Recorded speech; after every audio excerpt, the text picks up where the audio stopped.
Untuk bisa menggoda pelayan pria dari jarak dekat, nyonya rumah terus memamerkan anggur di gelasnya, memintanya untuk menuangkan lebih banyak lagi. Meskipun kedua orang itu saling menatap dengan penuh gairah di meja makan tanpa ketahuan. Namun keinginan yang tak ada habisnya itu tetap saja tertangkap basah oleh sang bos. Orang itu mengira jika dia kabur kembali ke asrama, dia akan aman.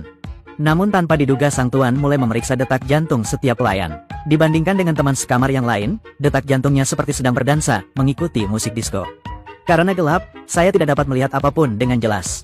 Tuannya harus memotong sehelai rambutnya. Rencananya, ia akan dieksekusi besok pagi. Orang yang tidak ingin mati harus memotong rambut teman sekamarnya.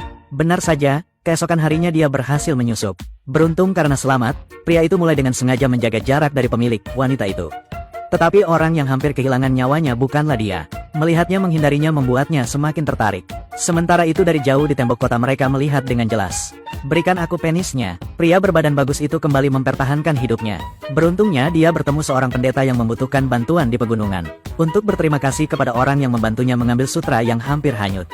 Dia setuju untuk membiarkan orang itu kembali ke biara. Atur juga pekerjaan berkebun untuknya yang menyediakan cukup makanan. Namun, di sini dia harus berpura-pura tuli dan bisu. Karena para biarawati di sini tidak mudah untuk dihadapi. Orang yang mengundurkan diri pertama kali tidak tahan dengan hinaan itu, jadi ia mengundurkan diri. Pria itu juga dengan cepat menarik perhatian para biarawati.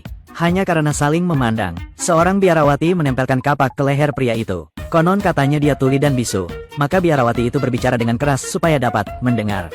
Kamu bisa berdiri sekarang. Dia tidak bisa mendengar. Mengapa kamu yang menjelaskannya sekarang?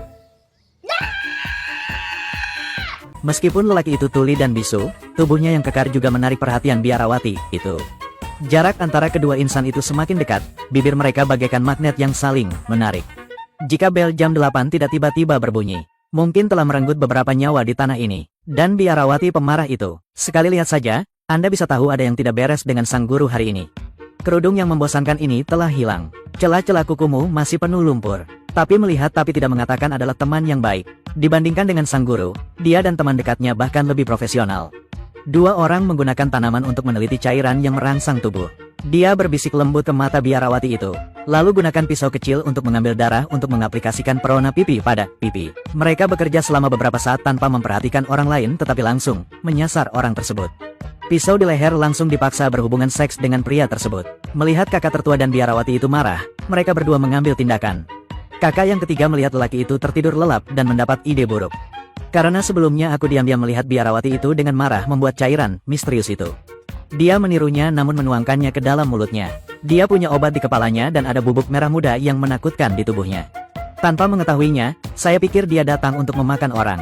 Mendengar ada yang datang dari luar, dia segera bersembunyi di sudut. Tanpa diduga, saya kebetulan bertemu dengan sang guru yang telah tiba di suatu titik. Orang yang keluar tak lain adalah biarawati yang penuh dendam itu. Dia baru saja menemuinya, mengeluarkan pisau, menutup matanya, dan menculiknya. Sang guru dan saudari ketiga mengikutinya. Tanpa diduga, biarawati itu sama kejamnya dengan seorang penyihir dan memimpin pria tersebut dan sekelompok wanita untuk melakukan ritual kesuburan. Biarawati yang marah itu tidak memahami hal ini dan berpikir bahwa setelah menyelesaikan pekerjaannya, dia perlu menggunakan pisau untuk membunuh orang itu. Hanya gangguan tiba-tiba dari saudara perempuan ketiga yang menghancurkan rencana mereka. Dia berlari kembali ke biara untuk melapor kepada Paus. Masalahnya adalah ketika dia menyalakan api di biara, tidak ada seorang pun yang tersisa. Pria itu juga membuka mulutnya untuk berbicara. Pendeta juga keluar dari kamar biarawati. Ini adalah sebuah keajaiban. Keesokan harinya Paus mencatat dosa-dosa mereka satu persatu. Pendeta dan orang yang diusir dari biara. Para biarawati harus melewatkan 1 kali makan sehari selama tahun depan. Tetapi mereka yang telah mengalami hal ini sama sekali tidak dapat menahan diri. Mereka ngobrol di bawah kegelapan malam. Bersenang-senang sebelum fajar. Bahkan pendeta dan kepala biara pun sama sekali tidak dapat menahan diri.